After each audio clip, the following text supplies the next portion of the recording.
وبركاته. إن الحمد لله نحمده ونستعينه ونستغفره ونعوذ بالله تعالى من شرور أنفسنا ومن سيئات أعمالنا. من يهده الله فلا مضل له ومن يضلل فلا هادي له. وأشهد أن لا إله إلا الله وحده لا شريك له. وأشهد أن محمدا عبده ورسوله. يا أيها الذين آمنوا اتقوا الله حق تقاته ولا تموتن إلا وأنتم مسلمون. يا أيها الناس اتقوا ربكم الذي خلقكم من نفس واحدة وخلق منها زوجها وبث منهما رجالا كثيرا ونساء واتقوا الله الذي تساءلون به والأرحام إن الله كان عليكم رقيبا. يا أيها الذين آمنوا اتقوا الله وقولوا قولا سديدا يصلح لكم أعمالكم ويغفر لكم ذنوبكم ومن يطع الله ورسوله فقد فاز فوزا عظيما. أما بعد، فإن أصدق الحديث كتاب الله وخير الهدي هدي محمد صلى الله عليه وسلم وشر الأمور محدثاتها وكل محدثة بدعة وكل بدعة ضلالة وكل ضلالة في النار. Ma'asyiral muslimin, ikhwani fillah wa akhwati rahimani wa rahimakumullah. Alhamdulillah, segala puji bagi Allah Subhanahu wa taala yang karena limpahan nikmat dan taufiknya kita dipertemukan kembali oleh Allah dalam kajian As-Sirah An-Nabawiyah yang kita ringkaskan dari kitab Al-Lu'lu'ul Maknun fi Siratin Nabiyyi Al-Ma'mun. Kita masih dalam pembahasan tentang al-ahdath ba'da ghazwati Uhud wa qabla ghazwatil Khandaq. Peristiwa-peristiwa yang terjadi dalam rentan waktu antara pasca perang Uhud dengan perang Khandaq. Ya, peristiwa-peristiwa antara perang Uhud dengan perang Khandaq. Ada beberapa peristiwa yang sudah kita sampaikan di pertemuan yang lalu. Kita sampai pada pembahasan tentang Bi'ir Ma'unah. Peristiwa yang dikenal dengan nama Bi'ir Ma'unah atau Sumur Ma'unah. Bi'ir Ma'unah itu adalah sebuah sumur, sebuah lokasi yang terletak di tempatnya Bani Sulaim, kabilah Bani Sulaim antara Mekah dengan Madinah. Tapi bagaimana kisahnya? Terbunuhnya sahabat-sahabat di Sumur Ma'unah atau di Bi'ir Ma'unah. Tapi peristiwa ini terjadi pada bulan Safar tahun keempat Hijriah.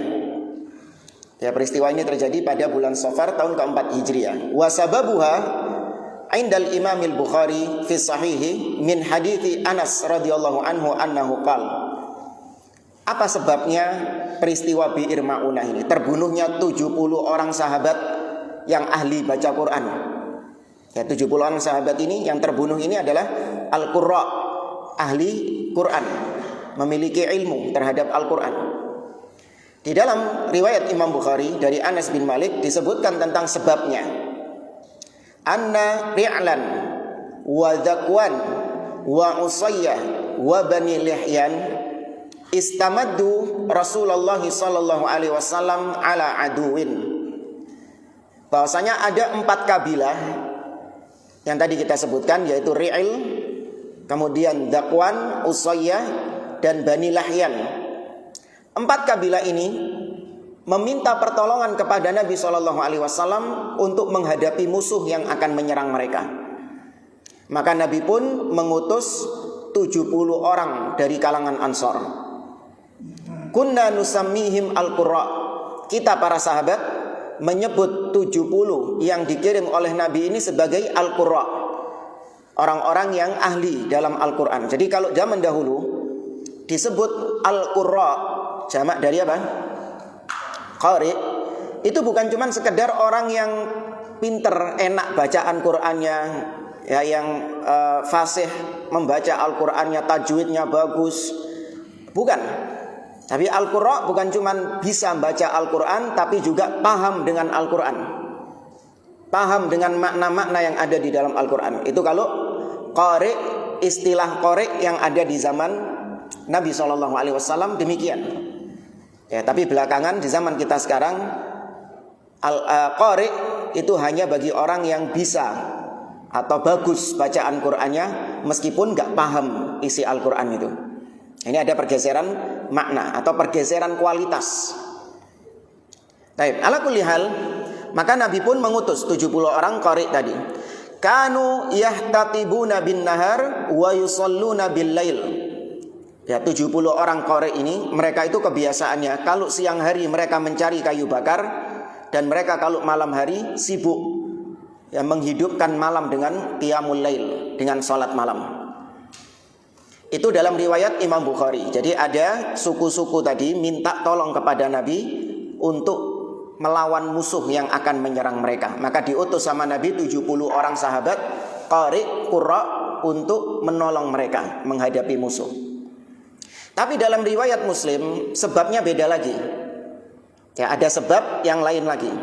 Dan ini gak bertentangan. Ya, karena bisa saja ada dua sebab yang melatar belakangi satu peristiwa. Ya enggak? Bisa enggak?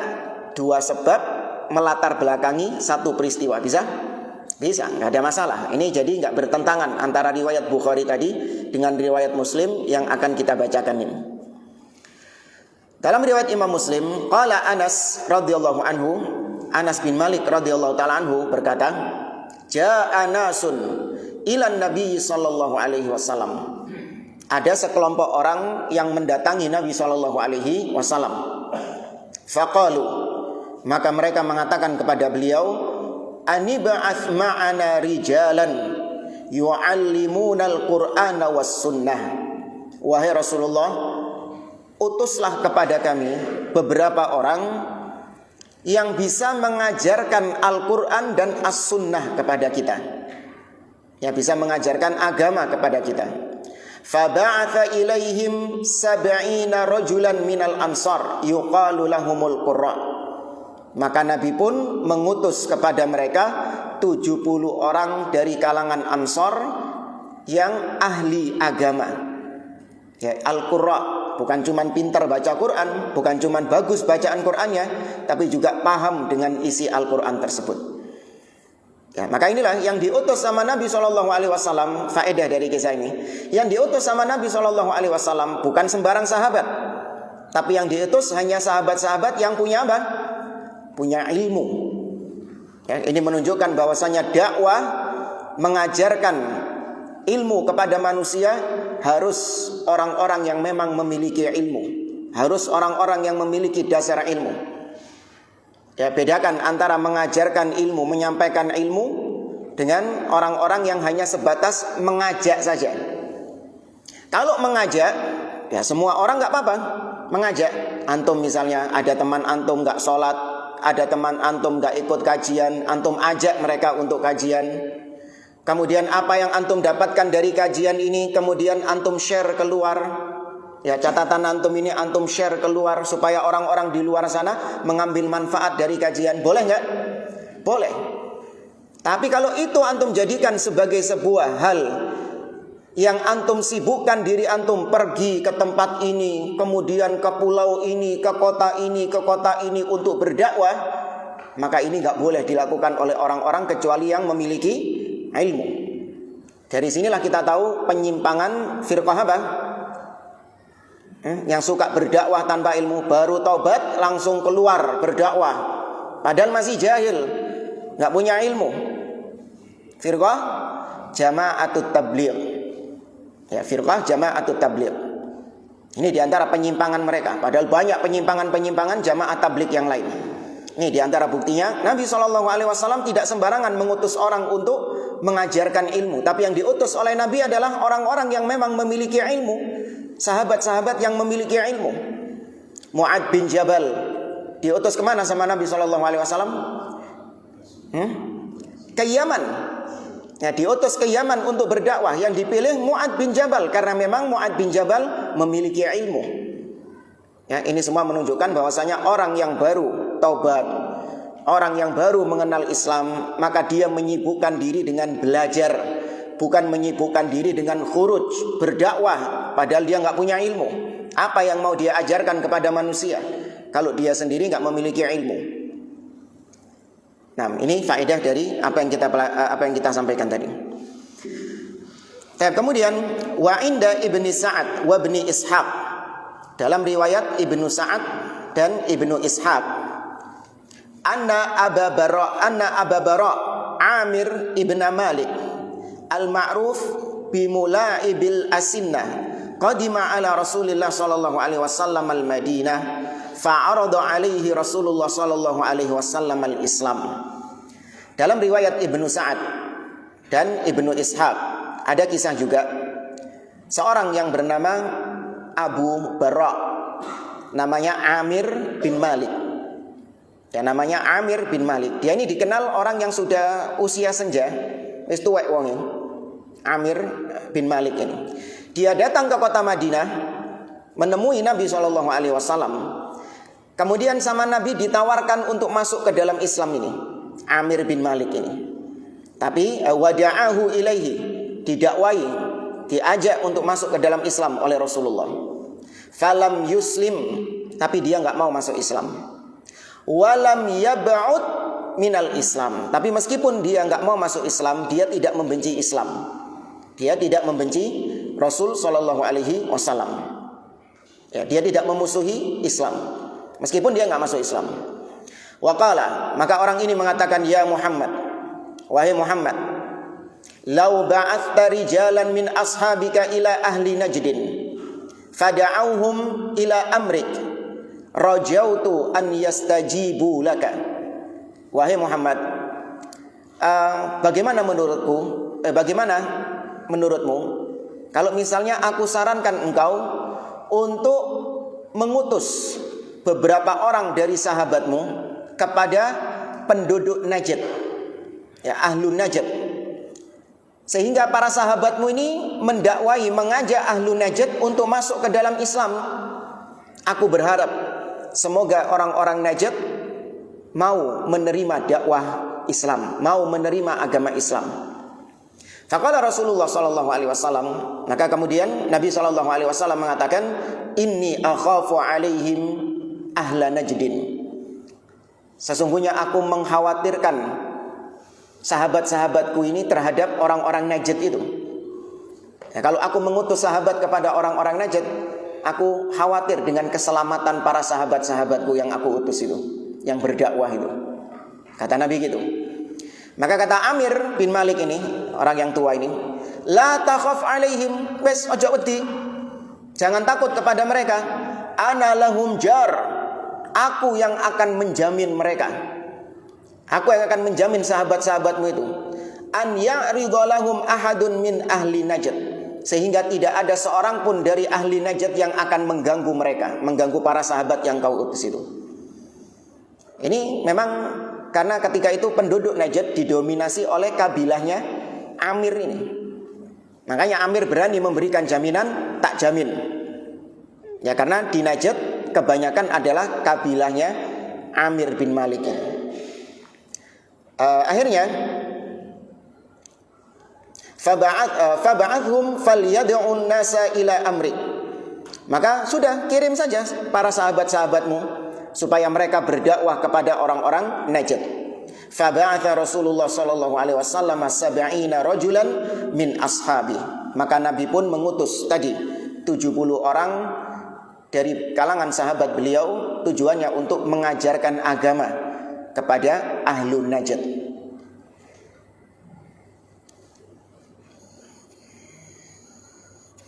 Kemudian wusul sahabat radhiyallahu anhum ila bi'ri Ma'unah. Kisah tentang para sahabat yang 70 tadi yang diutus sama Nabi tiba di tempat namanya Bi'ir Ma'unah. Nah, ini lokasi kejadiannya. Madha sahabatu radhiyallahu anhum hatta wasalu ila Bi'ri Ma'unah fanazalu biha wa ba'athu Haram ibn Malhan radhiyallahu anhu khala Anas ibn Malik bi kitabi Rasulillah sallallahu alaihi wasallam ila aduwillah Amir ibn Tufail. Mereka pun berangkat 70 orang ini. Sehingga mereka sampai di sebuah lokasi yang dikenal dengan nama Bi'ir Ma'unah. Mereka pun singgah, ngecamp istilahnya di tempat itu. Kemudian para sahabat beristirahat di situ. Ketika para sahabat beristirahat di sana, para sahabat mengirim seseorang yang bernama Haram bin Milhan. 70 orang itu tadi diutus satu orang, namanya Haram bin Milhan radhiyallahu taala anhu. Ngapain diutus?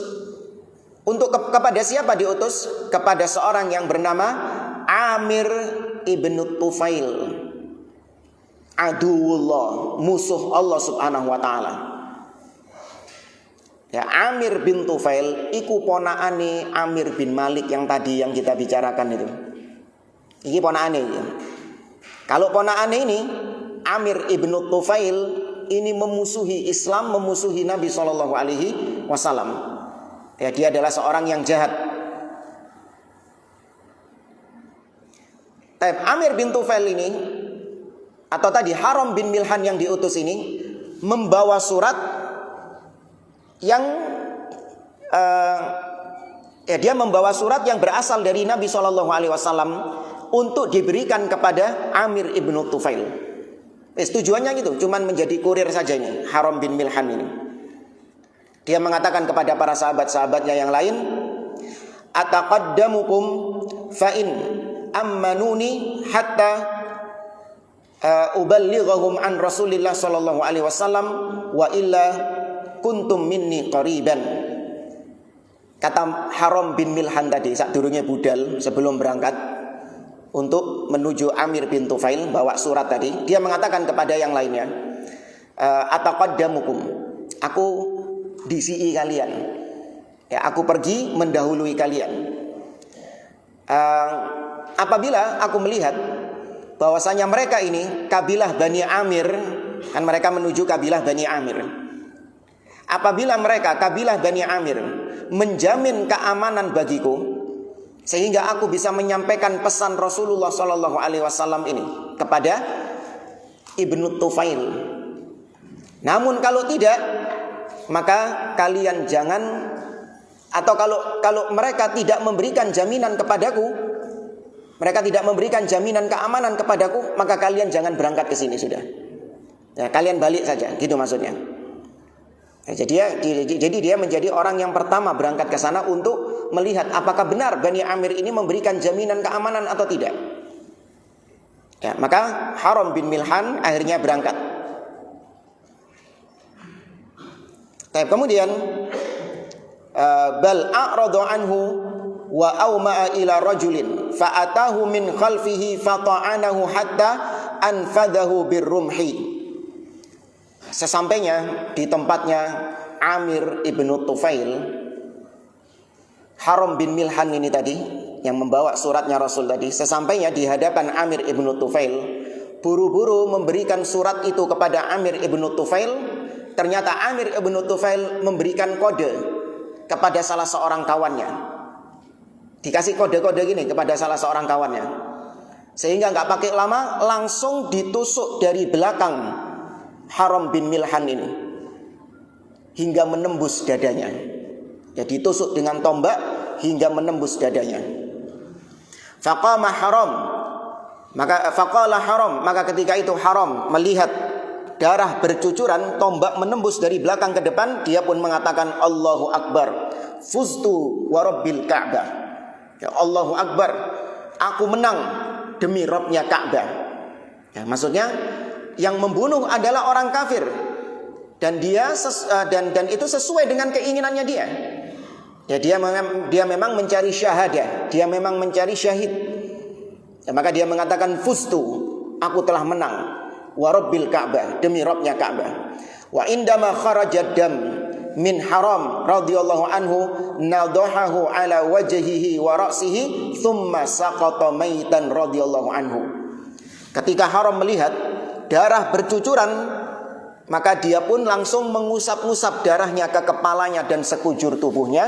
Enggak lama kemudian geblak, ya, gugur beliau radhiyallahu taala anhu. Belum juga sampai dia menyampaikan suratnya Nabi SAW kepada Amir bin Tufail. Ya, wallahu a'lam, kata para ulama, surat ini adalah Nabi meminta jaminan keamanan, ya, jaminan keamanan bagi para sahabatnya. Ya, ternyata belum sampai suratnya, kurirnya sudah dibunuh sama Amir ibn Tufail tadi. Kemudian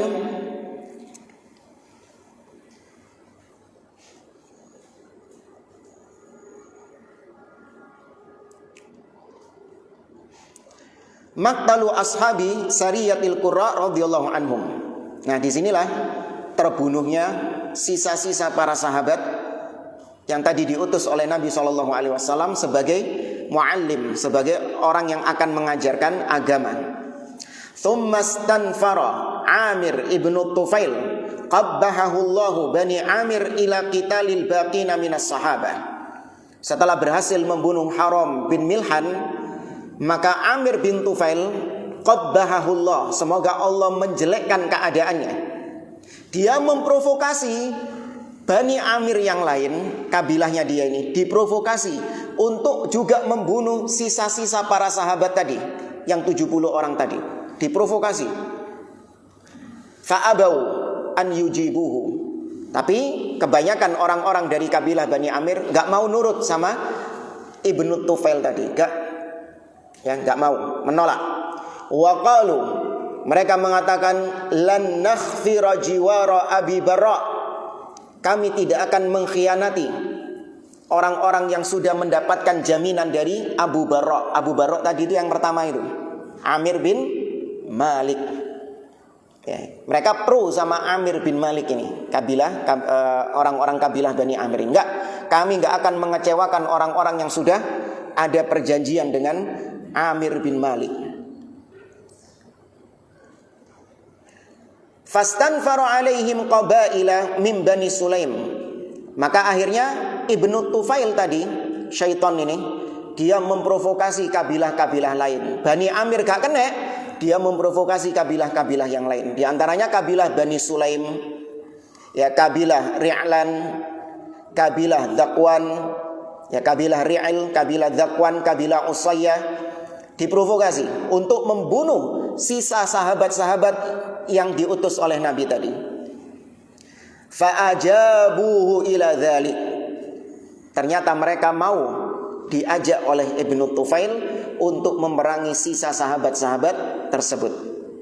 Fa kharaju hatta ghashawul qaum fa ahatu bihim fi rihalihim. Ya, maka akhirnya mereka pun keluar.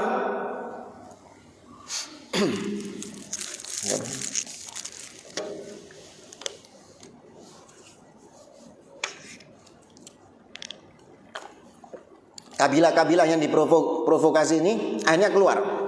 Sampai ketika mereka datang berjumpa dengan sahabat-sahabat yang diutus oleh Nabi SAW tadi, atau kalau bisa saya singkat dengan Qurra.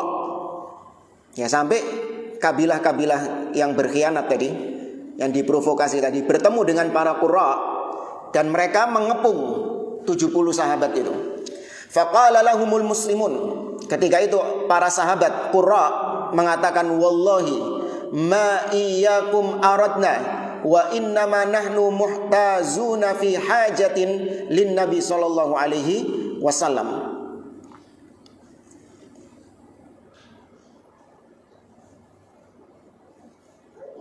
Ya, mereka mengatakan, demi Allah, sesungguhnya bukanlah kalian yang aku inginkan.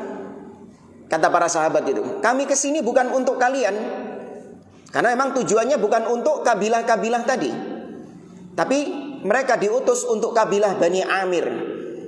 Ya, sedangkan Bani Amir tadi gak mau ikut-ikutan untuk memerangi para Qurra, memerangi para sahabat Nabi SAW. Ya, maka kami gak ada urusan dengan kalian. Fa'abau alaihim. Tapi ternyata ini kabilah-kabilah yang mengepung tadi menolak.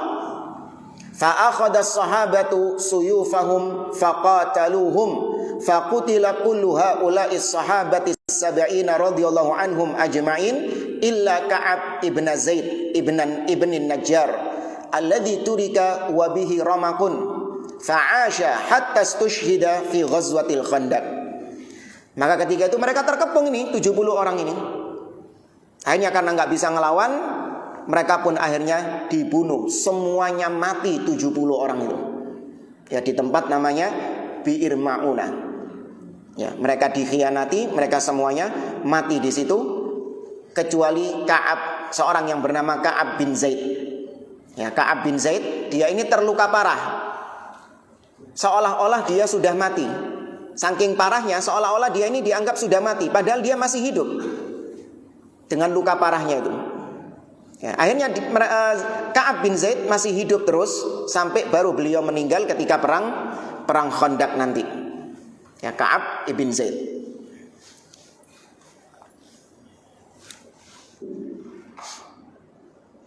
Taib jamaah rahimani wa rahimakumullah.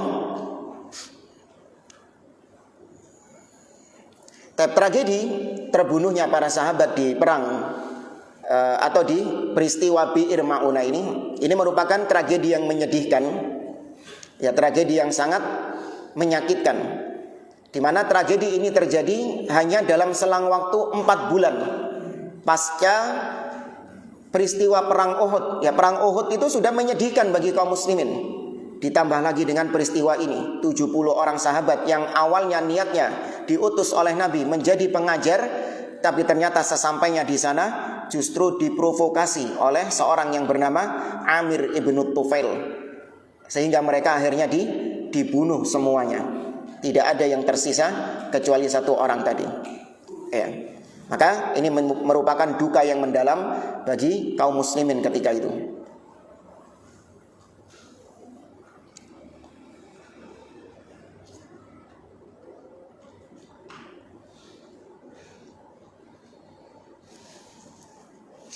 Baik, jamaah rahimani wa rahimakumullah. Ini ada banyak kisah-kisah yang melatar atau yang mengiringi kisah yang kita sebutkan tadi.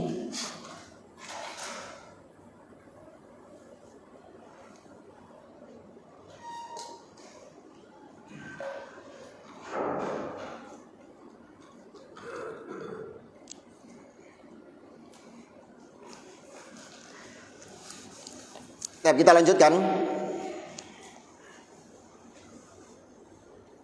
Nah, di antara yang terbunuh, ya, di antara yang terbunuh dari pasukan Qurra tadi, dari sahabat-sahabat yang ahli baca Quran itu adalah seorang yang bernama Amir bin Fuhairah. Kita mau Amir tuh ya. Ada lagi namanya Amir ibn Fuhairah. Ada yang gak asing dengan nama ini? Ya, Amir bin Fuhairah. Amir bin Fuhairah, ya, adalah seorang budak yang dimerdekakan oleh Abu Bakar As-Siddiq. Ya, seorang budak, mantan budak yang dimerdekakan oleh Abu Bakar As-Siddiq radhiyallahu taala anhu. Dan dia dikenal di dalam sejarah sebagai orang yang berjasa ketika hijrahnya Nabi SAW ke Madinah. Apa jasanya Ibn Fuhairah ini? Jasanya Ibn Fuhairah yang pertama adalah dia yang berjasa menghapus jejak Nabi dan Abu Bakar ketika hijrah. Sembunyi di mana dulu? Gua apa namanya? Gua Thawr. Ya. Maka yang bertugas untuk menyembunyikan jejaknya itu adalah Amir bin Fuhairah ini. Ya, selama 3 malam Nabi di Gua Thawr itu diantarkan makanan, ya, oleh Abdurrahman, putranya Abu Bakar As-Siddiq. Ya, dibawakan bekal oleh Asma binti Abi Bakar. Nah, itu kan pasti meninggalkan jejak-jejak. Nah, bagian ngilangi jejak ini adalah Amir bin Fuhairah ini. Nah, ini yang bagian menghilangkan jejaknya itu. Kemudian ketika Nabi SAW hijrah, Amir bin Fuhairah juga ikut hijrah. Jadi yang hijrah ada 4 orang. Nabi, Abu Bakar, Amir bin Fuhairah, dan Abdullah bin Uraikid, penunjuk jalan, guide. Karena Nabi lewat jalan yang tidak jalan yang enggak biasanya. Nah, ini Amir bin Fuhairah termasuk di antara yang terbunuh tadi. Wa qad dhaharat lahu fi hadhihi al-ma'rakah karamatun. Ya, ada karamah yang didapatkan oleh Amir ibn Fuhairah dalam peristiwa ini. Diriwayatkan oleh Imam Bukhari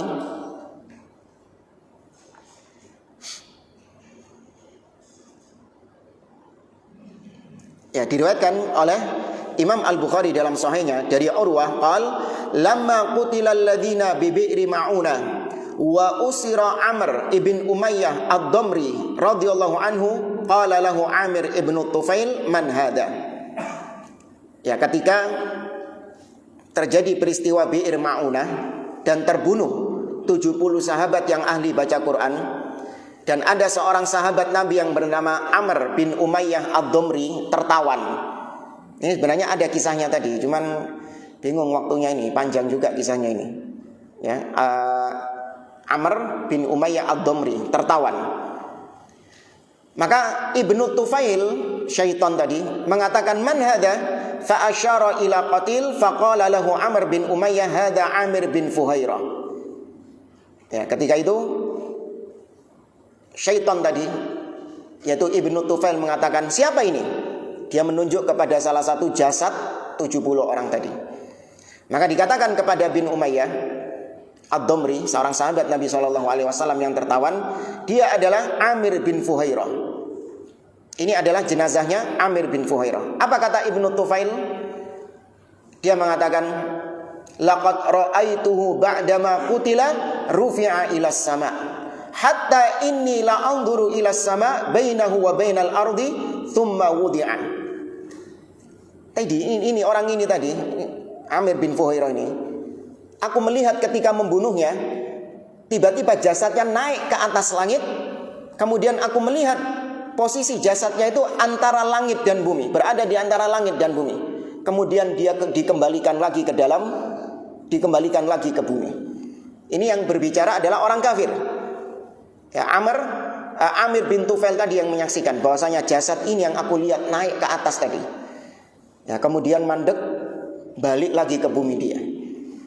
Ya, ini diantara karomah dari para sahabat Nabi SAW. Ya, pernah kita kisahkan tentang masalah karomah. Ahlus sunnah mengimani namanya karomah, yaitu khawarikul adat, perkara-perkara luar biasa yang ada pada orang-orang yang soleh. Ahlus sunnah menetapkan karomah itu ada. Berbeda dengan kelompok Mu'tazilah. Ya, orang-orang Mu'tazilah mereka tidak mengimani adanya karomah. Sebagaimana biasa mereka membenturkan dengan apa? Dengan akal. Ya, mereka mengatakan gak mungkin, gak masuk akal namanya karomah, itu khayal, mustahil. Atau kalau alasan yang lain, mereka mengatakan karomah itu gak masuk akal, atau karomah itu gak ada. Karena kalau ada karomah, maka apa manfaatnya mukjizat? Apa hebatnya mukjizat? Ya kan, seakan-akan menyaingi mukjizat kata mereka. Ini di satu sisi. Ada kelompok yang menolak karomah, mengingkari adanya karomah atas orang-orang soleh. Sebaliknya, ada kelompok yang berlebih-lebihan terhadap karomah. Ya, mereka hulu terhadap karomah, sehingga mereka menjadikan karomah itu adalah tanda kewalian seseorang. Dan karomah itu bisa dicapai dengan cara begini, dengan cara begini, dengan cara puasa sekian hari, atau dengan cara bersemedi di sini dan yang lainnya. Ini orang-orang sufi tasawuf kebanyakannya demikian. Mereka berlebihan terhadap karomah. Ya, padahal karomah adalah bentuk Allah memuliakan wali-walinya. Ya, karomah adalah bentuk Allah menolong wali-walinya, memuliakan wali-walinya tersebut. Dan bukan syarat orang menjadi wali dia harus memiliki karomah. Syarat menjadi wali apa? Harus punya karomah? Tidak. Apa syaratnya menjadi wali? Wali Allah, bukan wali murid, bukan wali kota, bukan. 6. Takwa dan Allah sebutkan dalam surat Yunus, ala inna awliya Allahi la khaufun alaihim wa lahum yahzanun alladzina amanu wa kanu yattaqun. Sesungguhnya wali-wali Allah, kata Allah, alladzina amanu, orang yang beriman kepada Allah. Dan puncak keimanan, rukun iman yang pertama iman kepada Allah, konsekuensinya harus apa? At-tauhid. Ya, maka wali Allah itu cirinya yang paling utama adalah bertauhid kepada Allah Azza wa Jalla. Maka kalau ada wali Allah yang justru berbuat syirik, bahkan dia adalah tokoh kesyirikan, mengajak manusia kepada kesyirikan, ngalap-ngalap berkah ke kuburan, minta-minta kepada kuburan-kuburan keramat, ya, sukanya ngalap-ngalap berkah ke kuburan, maka dia bukan waliullah, tapi wali syaitan. Meskipun manusia menganggap dia sebagai waliullah, tidak. Waliullah yang paling utama cirinya adalah bertauhid kepada Allah Azza wa Jalla, tidak menyekutukan Allah dengan sesuatu apapun. Wa kanu yattaqun, dan mereka bertakwa. Dan puncak ketakwaan adalah ittiba, mengikuti Nabi SAW. Jadi kalau ada yang katanya wali Allah, justru dia berbuat bid'ah, menyimpang dari sunnah Nabi SAW, maka dia bukan waliullah, dia adalah wali asyaitan. Kita dengarkan kumandang adzan insyaallah.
Kita tadi menceritakan tentang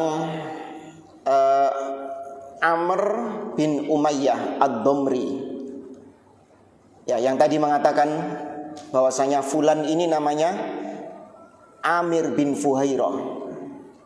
Maka kata Ibnu Tufail, bajingan ini Ibnu Tufail, dia mengatakan, ini yang aku lihat mayatnya tadi naik ke atas kemudian balik lagi ke bumi. Nah, siapakah Amr bin Umayyah Ad-Damri? Kok bisa tahu-tahu ada dalam kisah ini? Ini tadi yang belum kita sampaikan. Kita ringkaskan saja ya, karena waktunya yang mepet. Seorang yang bernama Amr bin Umayyah Ad-Damri pernah dalam peristiwa itu, dia ini sedang bertugas untuk mengurusi hewan-hewan ternak bersama seorang sahabat yang lain. Ini sahabat ya, Amr bin Umayyah ini sahabat radhiyallahu anhu. Dia dua orang ketika itu sedang ngurusi hewan-hewan ternak bersama Mundhir bin Uqbah. Mundhir bin Uqbah. Ya, ketika ngurusi hewan-hewan ternak itu dia ngelihat dari kejauhan ada burung-burung yang berterbangan. Ada burung-burung banyak yang berterbangan. Maka dua orang ini berbisik-bisik mengatakan, itu ada apa itu? Ada burung-burung berterbangan itu. Pasti ada apa-apa di bawahnya itu. Ya, bagaimana kalau kita datangi? Ya usah kita datangi. Ternyata setelah didatangi, ternyata ada apanya di bawahnya? Jenazah 70 qurra itu. Ya, mereka melihat ada jenazah sahabat-sahabat mereka. Maka kemudian mereka bingung, wah ya apa ini? Bagaimana kalau kita kembali ke kota Madinah, kita mengabarkan hal ini kepada Rasul Shallallahu Alaihi Wasallam? Maka kata Mundhir, enggak. Daripada aku menyelamatkan diri, lebih baik aku juga mati di tempat ini sebagaimana sahabat-sahabatku ini. Ya, maka dia pun memberanikan diri untuk melawan pasukannya Amir bin Tufail tadi. Mau lurut doi, melawan pasukannya Amir bin Tufail ini. Dilawan, ya sebagaimana diketahui hasilnya. Apa yang terjadi? Ya gugurlah Mundhir bin Uqbah. Yang gugur cuma Mundhir bin Uqbah. Adapun Amr bin Umayyah tidak dibunuh, tapi dijadikan tawanan. Dihadapkan kepada sang bos ini. Ya bajingan ini, siapa tadi? Ibnu Tufail, Amir bin Tufail ini. Tapi ternyata sama Amir bin Tufail gak dipateni. Amr bin Umayyah ini gak dibunuh, tapi justru dijadikan budak, kemudian dicukur rambutnya sebagai tanda dibebaskan. Kenapa? Karena dia pernah berjanji, bernadar, yang menunaikan nadar untuk membebaskan budak. Nah, ini mumpung ono budak nganggur, tak bebasno, cukur ndase dibebaskan. Jadi Amr bin Umayyah ad-Dhamri ini selamat. Dia tidak dibunuh. Maka dia pun akhirnya pulang ke kota Madinah. Ya, pulang ke kota Madinah sendirian dengan membawa berita terbunuhnya 70 orang Qurra plus satu orang temannya tadi, Mundhir bin Uqbah. Perjalanan pulang capek. Ya, dia bernaung di bawah pohon. Kemudian ada dua orang datang mendatangi dia. Dua orang ini dari kabilah Bani Amir. Ingat ya, Bani Amir adalah kabilah yang ada perjanjian dengan siapa? Rasul Shallallahu Alaihi Wasallam. Ya, yang berkhianat itu cuman itu tadi, Amir ibnu Tufail dan kabilah-kabilah lain tadi dari Ri'ail, Zakwan, Bani Lihyan, Bani Sulaim itu yang berkhianat. Tapi kalau Bani Amir mereka nggak ikut-ikutan menyerang 70 Qurra tadi. Ini dua orang ini dari Bani Amir. Amr bin Umayyah gak weruh ini Bani Amir. Ya kan, dihabisi sama Amr bin Umayyah ini. Dua orang dari Bani Amir ini dibunuh sama Amr bin Umayyah. Dikira musuh ini, bolone siapa? Dikira bolone Amr bin Tufail ini. Balas dendam deh, dipateni wong loro ini, dibunuh dua orang ini. Akhirnya dia mengabarkan hal itu kepada Nabi SAW, bahwasanya 70 orang yang kau utus, mereka semua dibunuh, dikhianati oleh Bani Amir, oleh Amir bin Tufail. Ya. Kemudian dia ceritakan bahwasanya aku membunuh dua orang tadi ketika perjalanan. Dua orang yang aku bunuh ini dari Bani Amir. Maka Nabi pun SAW kaget. Ternyata yang dibunuh sama Amr bin Umayyah ini adalah dari Bani Amir. Sedangkan Nabi dan Bani Amir ada perjanjian. Apa kata Nabi SAW? La in qatalta qatilaini la udiyannahuma. Apabila benar kau yang membunuh dua orang dari Bani Amir itu, maka aku harus menanggung diatnya. Tuh, betapa amanahnya Nabi SAW. Dalam kondisi 70 orang sahabat beliau yang terbunuh, beliau masih menunaikan amanah, masih menunaikan tanggung jawab, membayar diat atas kelalaian satu orang sahabatnya yang membunuh dua orang tadi itu. Ya, aku akan menebus diat kematian dua orang tersebut. Ya, ini diantara kejujuran Nabi SAW. Nah, kemudian setelah kejadian itu, terbunuhnya 70 orang ini, maka Nabi SAW pun kunut di setiap sholatnya. Ini yang dikenal dengan kunut apa? Nazilah, yaitu di rakaat yang terakhir, Sami'allahu liman hamidah, di idal Nabi SAW kunut mendoakan kehancuran bagi kabilah-kabilah tadi, Zakwan, Ri'ail, ya Bani Sulaim, ya yang membunuh 70 orang sahabat tadi. Nabi doakan keburukan. Dan kunut nazilah itu di setiap sholat 5 waktu, bukan cuma subuh tok. Ya, Nabi melakukan kunut di setiap sholat 5 waktu. Ya, beliau sangat sedih dengan peristiwa terbunuhnya para sahabat di Bi'ir Ma'unah. Jamaah rahimani wa rahimakumullah. Anak kira ini yang bisa kita sampaikan. Insyaallah pada pertemuan berikutnya kita akan membahas tentang Ghazwatu Bani Nadir. Kisah tentang pengusiran Yahudi Bani Nadir. Ya, diusirnya Yahudi Bani Nadir. Ya, insyaallah taala kita sampaikan pada pertemuan yang akan datang. Hadza wallahu a'lam bissawab. Subhanakallahumma wa bihamdik asyhadu an la ilaha illa anta astaghfiruka wa atubu ilaik. Assalamualaikum warahmatullahi wabarakatuh.